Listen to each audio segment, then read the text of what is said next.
আগে মানুষকে ভুল বোঝাতে দিল্লি সহ অন্য রাজ্য থেকে নেতা নেত্রীরা ডেইলি প্যাসেঞ্জারি করছেন বাংলায়। তবে মানুষ মমতা বন্দ্যোপাধ্যায়কে চেনেন, ভালোবাসেন, তাই এসব করে কোনো লাভ হবে না। কার্যত এমন ভাষাতেই কটাক্ষ করলেন বীরভূমের শাসন বিধানসভা তৃণমূল কংগ্রেস প্রার্থী কাজল শেখ। আমাদের প্রতিনিধি সঞ্জয় প্রশ্নে তিনি ঠিক কি বলেছেন শোনাবো।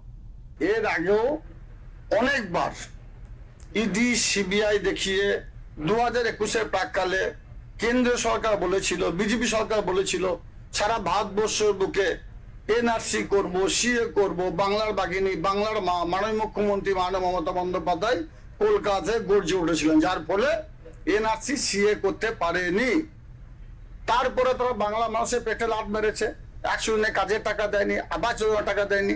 বাংলার বাঘিনী, বাংলার মা পিছিয়ে থাকেনি, তিনি বাংলা মানুষের 100 দিনের কাজের টাকা দিয়েছেন, আবাস যোজনা বাড়িও তিনি প্রত্যেক বছর দিচ্ছেন। তারপরে যারা মামাটি মানুষের নির্ভীক সৈনিক, তাদেরকে বিভিন্ন সময়ে ইডি সিবিআই দেখিয়ে যখন তাদেরকে বাগে আনা গেল না, তাদেরকে কবজা করা গেল না, তাদেরকে নিয়ন্ত্রণে আনা গেল না, তখন কেন্দ্র সরকার এই এসআর কে বা নির্বাচন কমিশনকে কাজে লাগিয়েছিল। দিনের শেষে একটাই কথা বলবো, যতই চক্রান্ত করুক বিজেপি, যেভাবেই বাংলা মানুষকে জব্দ করার চেষ্টা করুক, বাংলার মানুষ মাননীয় মুখ্যমন্ত্রী মাননীয় মমতা বন্দ্যোপাধ্যায়ের সঙ্গে আছে। সারা বাংলার মানুষের কে উন্নয়নের পথে হাঁটতে শিখেছেন। স্বভাবতই বোম গুলি রাজনীতি বাংলার মানুষ ভুলে গেছে, বাংলা মানুষ উন্নয়নের পথে হাঁটতে শিখেছে।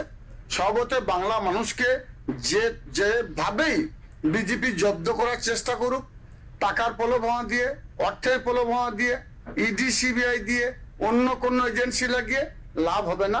বাংলা মানুষ মাননীয় মুখ্যমন্ত্রী মাননীয় মমতা বন্দ্যোপাধ্যায়ের সঙ্গে আছে, অভিষেক বন্দ্যোপাধ্যায়ের সঙ্গে আছে।